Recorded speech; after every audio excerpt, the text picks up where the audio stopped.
Ce panel, il découle d'un thème qui a été abordé ce matin dans la conférence qui parlait des mécanismes de financement de son logement, le mécanisme pour la partie acquérante. Ce matin, il y a certains même qui disaient est-ce qu'il y a de l'espoir? On pense que la banque ne prête qu'aux riches. Je pense que déjà même la première question qui découle de ce thème-là, de ce panel, et ça je vais l'adresser à Madame Zi, la banque ne prête qu'aux riches. Cas du logement, qu'est-ce que vous avez à nous dire? C'est pas que la BCC ne prête qu'aux riches, donc la BCC, je parle des banques, c'est pas que les banques prêtent qu'aux riches. En réalité, c'est parce que les projets qui sont là sont des projets sanguins. C'est ça en fait. Aujourd'hui, combien de personnes qui sont en dessous de 300 000 francs peuvent aujourd'hui acquérir des logements? Et est-ce qu'on en trouve en réalité? Est-ce qu'il y a des logements aujourd'hui? Il y a beaucoup de logements qui se font à, disons, 10 millions, 9 millions, 15 millions.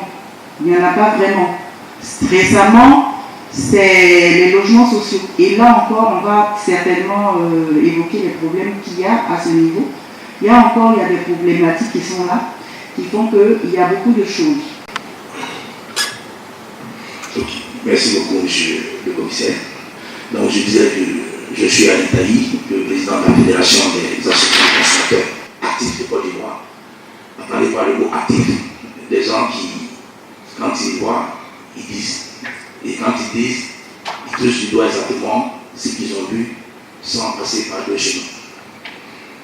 Pour revenir à la question, je voulais d'abord rappeler que c'est en 1962 que le président Kennedy a reconnu 8 droits aux consommateurs, donc de façon universelle, le droit à la satisfaction des besoins essentiels qui comprend le logement, l'électricité, l'eau.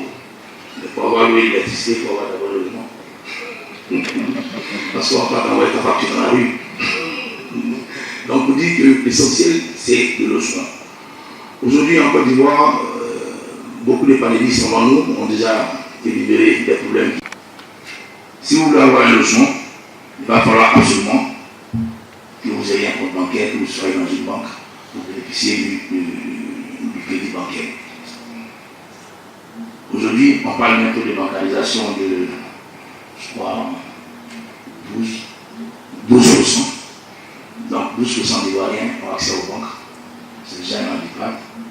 Et donc 88% d'Ivoiriens n'ont pas accès aux banques.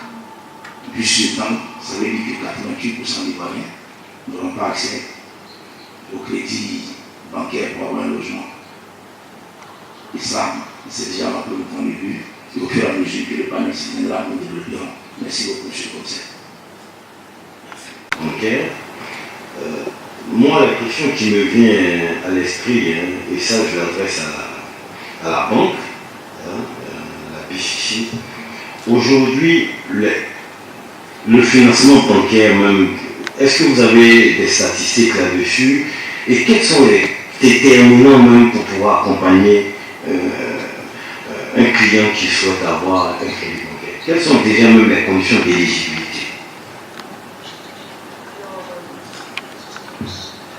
Alors, en ce qui concerne déjà les chiffres, les chiffres que nous avons en fait sont quand même assez anciens. Déjà de 2013, on a vu que la proportion en termes de crédit immobilier diffusé en Côte d'Ivoire représentait à peine 0,3%.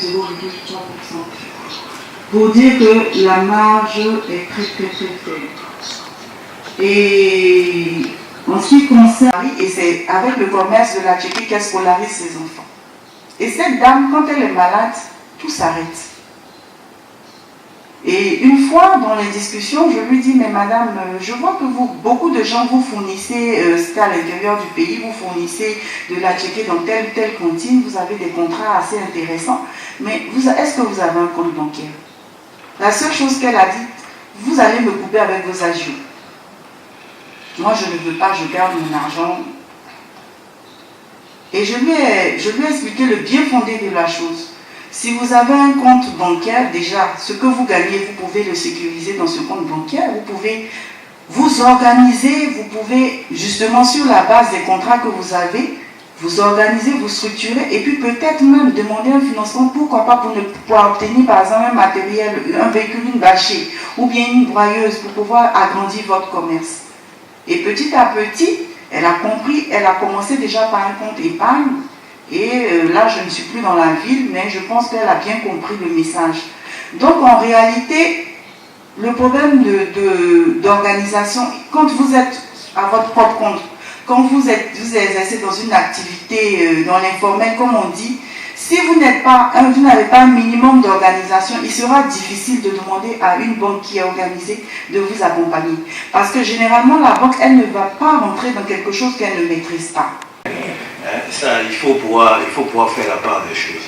Aujourd'hui, moi, je ne vous cache pas qu'en 2014, la circulation fiduciaire hors circuit bancaire en Côte d'Ivoire était autour de 3600 milliards de francs CFA. Vous imaginez? Donc, si on veut parler de richesse, effectivement, c'est ce secteur-là qui brasse beaucoup plus d'argent. Donc, la réalité, je pense, qu'on a au niveau de cette situation-là, c'est que déjà, les gens ne sont pas suffisamment informés et on a encore cette idée de la banque, pour moi, hein, on a cette idée de la banque qui est faite pour les riches. Et c'est s'est conforté lorsque je prends le monde qui était beaucoup plus proche des banques, qui était le monde agricole, avec la BNDA, je vous assure qu'il y a encore les séquelles et les stigmates de cette situation. Et cette situation s'est davantage renforcée avec la fermeture ou la liquidation de la banque de financement de l'agriculture qui est BFA. Donc, autant d'éléments, autant de facteurs qui ont conforté certaines personnes du secteur informel à se rétracter, même à travailler avec les banques. Vous avez vu comment la BFA a été fermée, hein? C'est du jour au lendemain. Même souvent, il y a certains salariés qui ne savaient même pas que la banque était en train de fermer. Donc, logiquement, quand on sort de là, ceux qui avaient une certaine aversion pour la banque, quand ils voient ce genre de situation, ils se rétractent. Mais par contre, en revanche, je pense que si on veut élargir le spectre, en tout cas de la bancarisation, on prend tout ce qui est institutions de microfinance ou les structures financières décentralisées, on a une floraison. C'est une forme de bancarisation qui est faite aussi. C'est une forme de bancarisation qui est faite, même s'ils n'ont pas encore attaqué la partie du crédit immobilier et autres, il est clair qu'ils sont une réponse en tout cas à ce secteur dit peu ou mal organisé. Que l'ouverture de compte dans toutes les banques de la zone BCAO est gratuite. Je le dis parce que j'ai eu cette conférence-là avec M. Suleiman Diarra, qui était en son temps président de la BBF, qui aujourd'hui est ministre du Commerce. Les services bancaires, il y en a 19 qui sont gratuits, qui ont été décidés par la BCAO. Aujourd'hui, en Côte d'Ivoire, aucun de ces services-là n'est respecté. L'ouverture du compte est gratuite, le relevé de compte est gratuit, regarder sa position, je ne sais pas tout ça du moment aujourd'hui, c'est gratuit, ça c'est la BCAO qui le dit, les régulateurs du secteur qui le dit. Malheureusement, depuis 2014 jusqu'à maintenant, les banques nous facturent ces services. C'est ce que s'appelle abuser de l'ignorance des gens. Monsieur le commissaire, ce n'est pas le sujet de Dieu, mais je pense que je note. À travers sa commission bancaire, a mené des missions depuis 2 ou 3 ans. Et ça continue, ils viennent à des fréquences bien déterminées pour s'assurer effectivement de la mise en service, de la mise en pratique de ces services gratuits. Parce que en général, ces mesures-là peuvent être écrites au niveau des conditions de banque, mais dans la pratique, c'est implémenté dans le système d'information. Aujourd'hui, les banques, pour moi en tout cas les banques et la plupart des banques ou toutes les banques, c'est une obligation. Les banques ne sauraient déroger aux règles qui sont établies par la Banque centrale qui est le régulateur. Ça, à ce niveau-là, pour ce que je sais là-dessus, en tout cas les banques Vous allez prendre tous les directeurs généraux de banque, les 19 services gratuits que la Banque centrale a évoqués, ils en font. Parce qu'on sait les conséquences. La Banque centrale, vous savez, la commission bancaire, c'est... Quand vous arrivez dans une banque, on vous dit la commission bancaire est là, jusqu'au président du conseil d'administration, ça tremble. Ça, rassurez-vous d'une chose, ces instructions-là, on peut les régler. Alors, le droit à l'information, c'est un point que nous avons évoqué, qui est réel, parce que, malheureusement, le citoyen aussi, pour moi, l'emprunteur aussi ne se donne pas les moyens d'avoir toutes les informations. Généralement, quand on est sur un dossier de crédit immobilier ou de crédit même à la consommation, tout ce qui intéresse, quand est-ce que je vais avoir l'argent? Ça, c'est une réalité. Hein? On est plus focus sur quand est-ce que je vais avoir l'argent. Mais attendez, il y a tel article, s'il vous plaît, excusez-moi, donnez-moi les papiers, on va signer, on va quitter ici. Moi, je veux simplement avoir mon argent. Ça aussi, c'est une réalité. Et je souhaiterais, je profite de la tribune pour que vous, en tant que fédération des consommateurs actifs, qu'il y ait une sensibilisation au niveau des populations là-dessus. Nous, le type de salon que nous faisons vient dans ce sens-là, pour sensibiliser les populations, pour dire que bon voilà, c'est vrai, je vais avoir une maison, je vais payer la maison, ça aura un coût, je vais prendre un crédit bancaire, c'est un prix, mais il faut que je puisse regarder un certain nombre. Les thèmes que nous avons, le thème de ce matin, c'est les points que nous avons évoqués là-dedans pour dire, voilà les recommandations qui sont faites pour les consommateurs. Et on va maintenant les recommander à nos clients. Parce que beaucoup aussi de clients, comme je vous ai dit, ils ont connu soit une histoire malheureuse avec un tel ou un tel. L'État de Côte d'Ivoire que vous octroyez des parcelles, vous devez faciliter toutes ces choses-là. Vous savez, une banque, tant qu'elle a la possibilité d'inscrire son hypothèque, je ne vois pas quelle banque qui refusera de financer. Parce qu'on n'a pas intérêt à refuser, puisqu'on fait, c'est justement en finançant que nous, on a des commissions. Donc quand j'entends souvent les clients qui disent, bon, les banques, vous ne voulez pas, ou bien les promoteurs qui accusent, mais en réalité, c'est parce qu'eux-mêmes, ils ne maîtrisent pas eux-mêmes le domaine dans lequel eux, ils exercent. Tout ce qui les intéresse, c'est avoir de l'argent rapidement. Et donc, nous, aujourd'hui, on veut réellement regarder tout ça de près, parce que quand vous avez le promoteur immobilier, on lui débloque son crédit, son prix de vente. Après, la relation avec le client, le risque, c'est nous qui le supportons, c'est nous qui le gérons. Aussi ingénieur bâtiment. En fait, nous intervenons sur les deux pôles. Nous protégeons la banque, nous protégeons aussi les clients. Nous établissons un programme un plan selon le programme du client, afin de pouvoir lui donner, de pouvoir avoir une maison potable et saine. Permettre à la banque de pouvoir avoir un DQE qui est un devis quantitatif et estimatif. On ira jusqu'à donner à la banque le nombre de points qui sera utilisé pour réaliser la bâtisse. Voilà. Donc nous aujourd'hui, avant, pas pour critiquer mes pairs, mais avant c'était des plans 2D. Voilà, c'était des plans 2D. C'est vrai qu'avant l'école permettait aussi à mes pairs de pouvoir faire un DQE vraiment poussé. Mais aujourd'hui avec un DQE, c'est des défis quantitatifs et estimatifs. Voilà. Il donne, voilà, là c'est l'ingénieur qui parle, il nous donne les quantités de parpaings qui sont appelés communément des briques. Voilà, il nous donne la quantité de briques utilisées, la quantité de ciment, la quantité de voyage de sable. Ok. Donc c'est un peu ça. Aujourd'hui, je disais comme ça qu'aujourd'hui avec les logiciels, avec la technologie, aujourd'hui on va même jusqu'à donner les vidéos de la maison, que ce soit extérieurement que de l'intérieur. À côté, nous allons même jusqu'à aménager la maison tout et tout. Donc le client, il a en image sa maison, la maison qu'il habitera.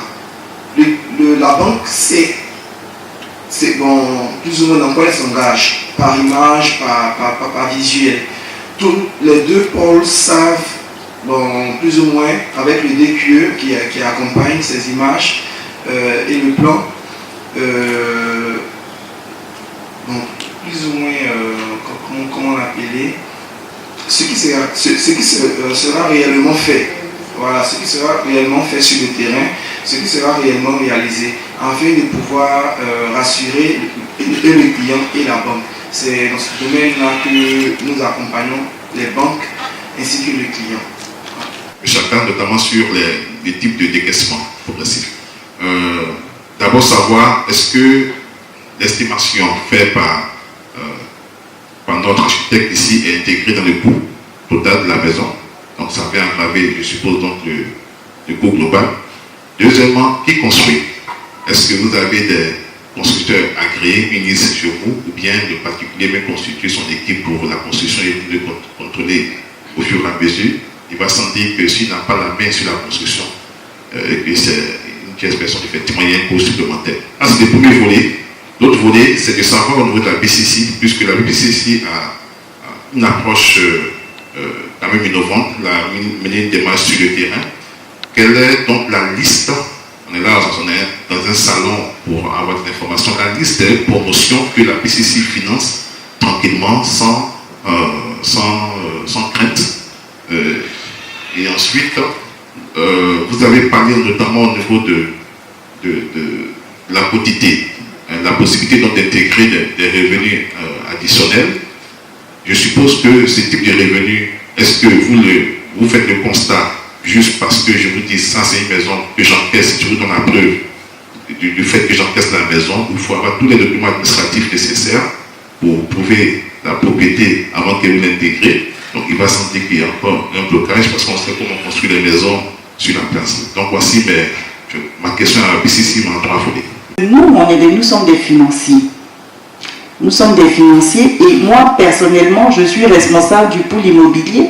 Si je dois aller faire des visites sur le site, je ne pourrai pas, techniquement je ne sais pas, je ne peux pas faire une expertise, vous dire, bon écoutez, il m'a fourni un DQE, je ne sais pas, je peux pas travailler sur ça.